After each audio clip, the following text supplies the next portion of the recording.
Ya, kita lanjutin motor Penhead yang SNS. Terakhir baru ditambahin sedikit aksen di spakbor belakangnya.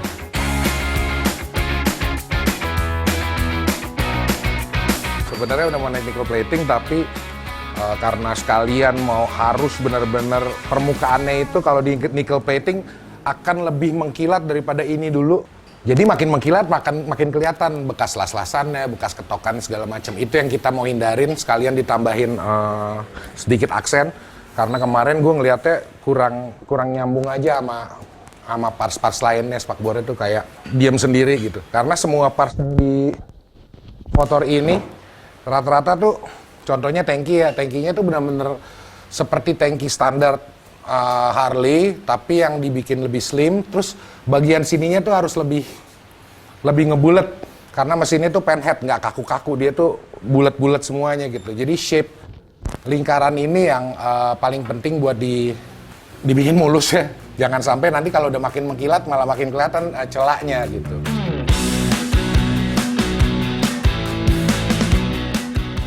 Nih, ini sekarang nih di bagian sambungan.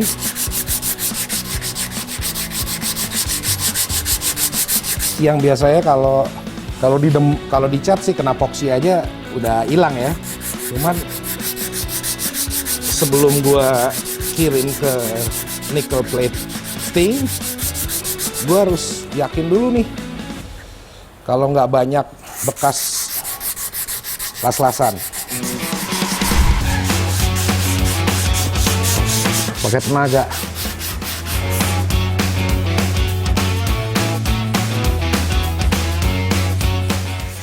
Nah, kalau udah segini sih gue masih lihat bagian-bagian yang emang masih mungkin nanti kena ambril namanya. Sesudah ambril nanti dipoles lagi gitu, sampai licin mengkilat, baru di coating sama tembaga.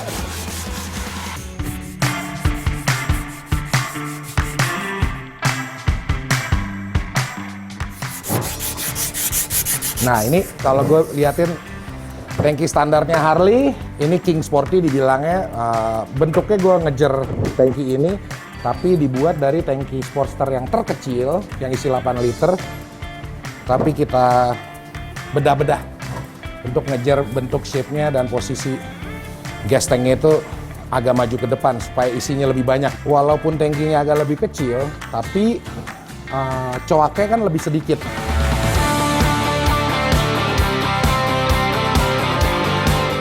Sekarang kita lanjut ke oil tank.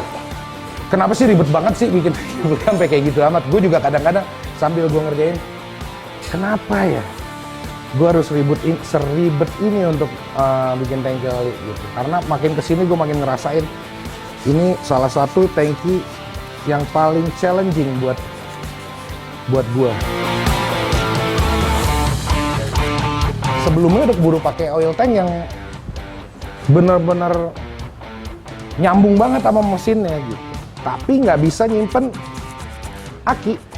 Kalau dicetak memang mungkin kita bikin dulu moldingnya baru kita cetak gitu, cuman emang nggak ada rencana untuk bikin tangki oli ini banyak gitu loh. Kita akan bikin satu khusus one off untuk motor ini gitu loh.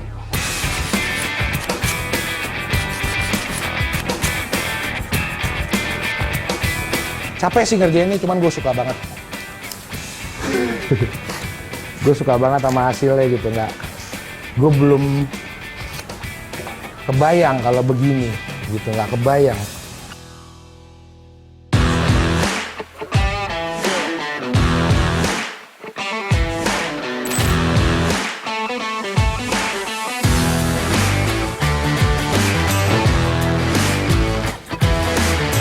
Makin dikerjain makin kelihatan gitu loh. Kalau kemarin gue ngelihat tangki oli ini nih kayak keluar sendiri gitu, karena shape-nya berbeda sendiri gitu. Cuman makin gue kikir, makin kita garap lagi gitu, baru kelihatan nih akan ketemu sama teman-temannya. Contohnya ini sama ini dan lain-lain gitu.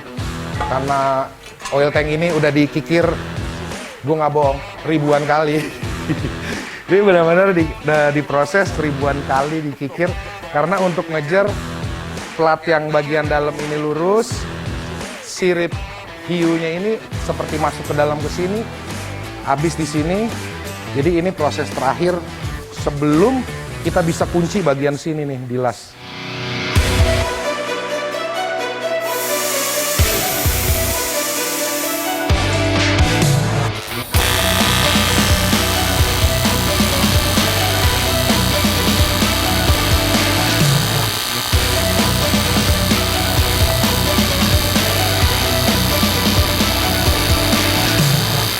Kita pakai teknik welding yang berbeda gitu. Tapi nggak bisa perfect banget, mesti dapat tingginya pas.